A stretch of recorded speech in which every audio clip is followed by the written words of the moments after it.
E aqui nós vamos para o verso 17.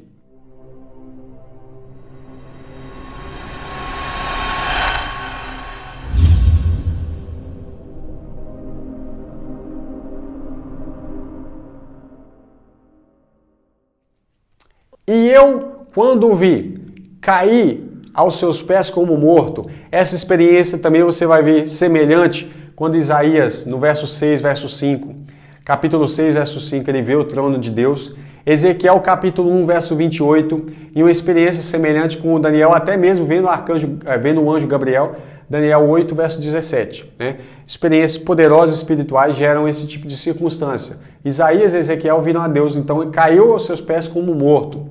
E ele pôs sobre mim a sua destra, dizendo-me, não temas, eu sou o primeiro e o último. Né?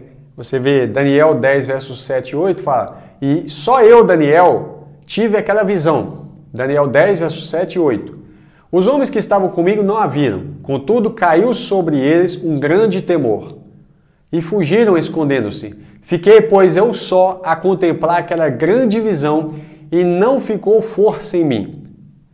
Transmudou-se o meu semblante em corrupção, e não tive força alguma. Né? Você vai ver um detalhe interessante. O filho é chamado em Apocalipse de o primeiro e o último.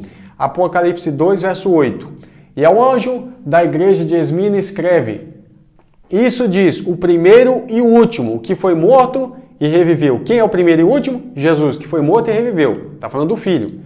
Apocalipse 22, 13. Eu sou o alfa e o ômega, o princípio e o fim, o primeiro e o último. Talvez essa tradução está assim, o primeiro e derradeiro, mesma coisa. Está falando do filho. Agora o pai dizendo que ele é o primeiro e o último. Isaías 44, verso 6. Assim diz o Senhor, Rei de Israel, o seu Redentor, o Senhor dos Exércitos, eu sou o primeiro e eu sou o último, e fora de mim não há Deus. Esse também é Jesus, porque só há um Deus. O Pai e o Filho são duas pessoas que compõem a mesma divindade, compartilham essa mesma divindade, só há um Deus. Isaías 48, verso 12. Dá-me ouvidos, ó Jacó, e tu, ó Israel, a quem chamei. Eu sou o mesmo. Lembra de Hebreus que diz que Jesus é o mesmo ontem, hoje, eternamente? Eu sou o mesmo. Eu sou o primeiro e eu sou também o último. Então, esse é Cristo, tá? No verso 18, algo fundamental. E o que vivo e foi morto, isso é Apocalipse 1,18.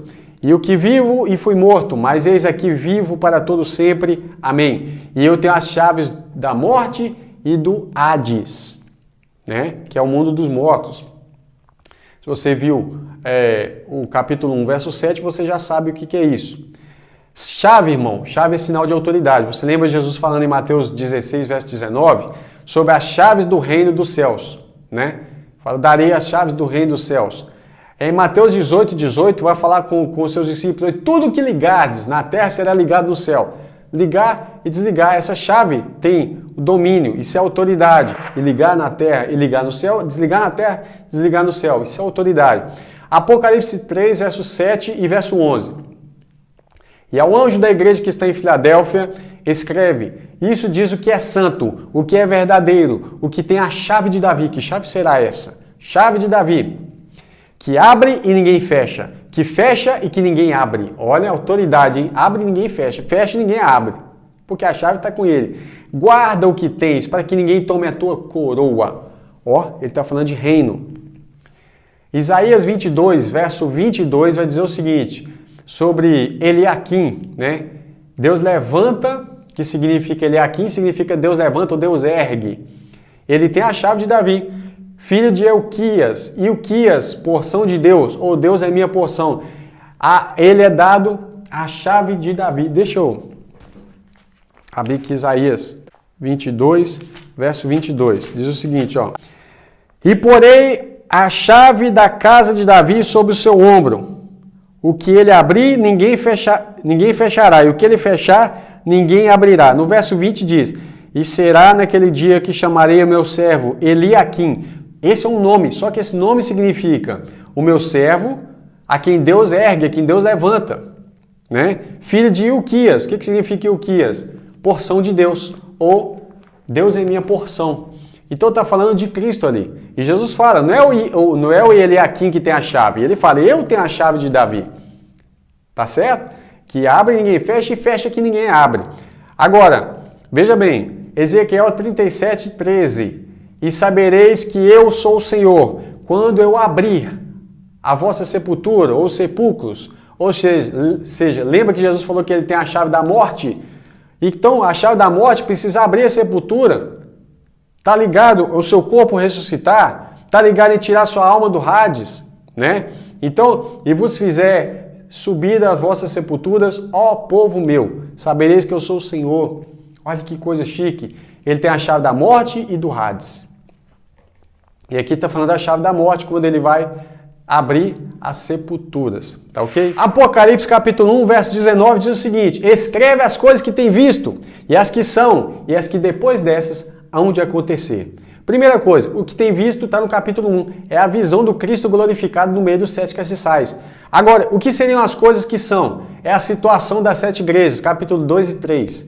Agora ele fala, e as que depois dessas, quais são as depois dessas?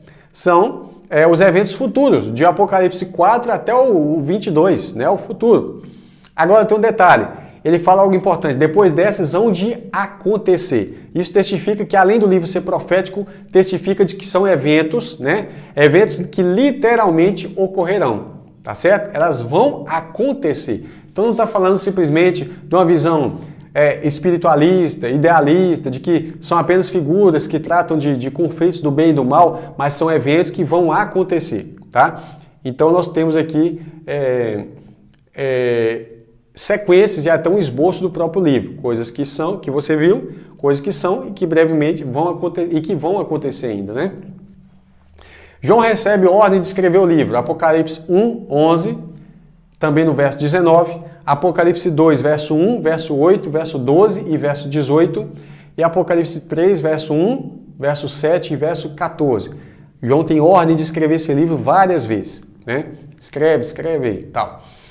Agora, olha que interessante. Qual é a garantia que nós temos que Deus vai cumprir isso? Jeremias capítulo 1, verso 12. E disse-me o Senhor, viste bem, porque eu velo sobre a minha palavra para cumpri-la. Se Deus falou que vai acontecer, é porque vai. Se Ele falou que vai ressuscitar, que Ele vai voltar, é porque vai. Que Ele vai reinar, é porque vai. Isaías 55, verso 11. Ó, Jeremias 1, 12, Isaías 55, 11. Assim será a minha palavra que sair da minha boca, ela não voltará para mim vazia, antes fará o que me apraz, o que me agrada, e prosperará naquilo que enviei. Se Deus falou, Ele vai fazer, isso não vai ficar em vão, né? Deus não é homem para que minta. O próprio testemunho do livro, Apocalipse 22, verso 18 a 21, porque eu testifico a todo aquele que ouvir as palavras da profecia deste livro, que se alguém acrescentar alguma coisa, Deus fará vir sobre ele as pragas que estão escritas neste livro. Ou seja, um livro que está escrito, né? As pragas escritas neste livro. E se alguém tirar, se alguém acrescentar quanto a essas pragas, se alguém tirar quaisquer palavras do livro dessa profecia, é um livro e é profecia, Deus tirará a sua parte do livro da vida e da cidade santa, das coisas que estão escritas nesse livro. Aquele que testifica dessas coisas diz, certamente cedo venho. Jesus é aquele que dá o testemunho. Certamente cedo venho. Amém. Ora vem, Senhor Jesus. A graça do nosso Senhor Jesus Cristo seja com todos. E a congregação que ouve a leitura diz amém.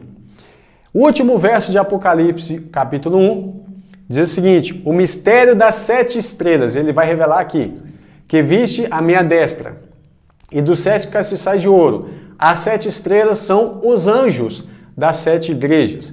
E os 7 castiçais que viste são as 7 igrejas, ou seja, 7 estrelas são 7 anjos, que significa mensageiros, tá? A palavra anjo, tanto no hebraico quanto no grego, malakio, angelos, quer dizer mensageiro, aquele que tem uma mensagem. É aplicada aos seres espirituais, mas também é aplicada a homens que entregam mensagens, profetas, por exemplo. Ou os bispos das igrejas aqui. 7 castiçais de ouro são os 7 castiçais, significa as 7 igrejas. Então, você vai ver aqui, ó, Daniel 12, verso 3. Os que forem sábios, pois resplandecerão, brilharão como o fulgor do firmamento. E os que há muitos ensinam a justiça, quem são os que ensinam a justiça? Os mensageiros. Brilharão como as estrelas, sempre e eternamente. Estrela, mensageiros, viu o que Deus ligou aqui? As 7 estrelas são 7 mensageiros. Aqueles que vão levar a mensagem. O que Deus falou? Pega essas cartas, pega esse livro, escreve e envia. Não é isso que Deus tinha mandado fazer? Envia para 7 igrejas. Quem são aqueles emissários que estão enviando?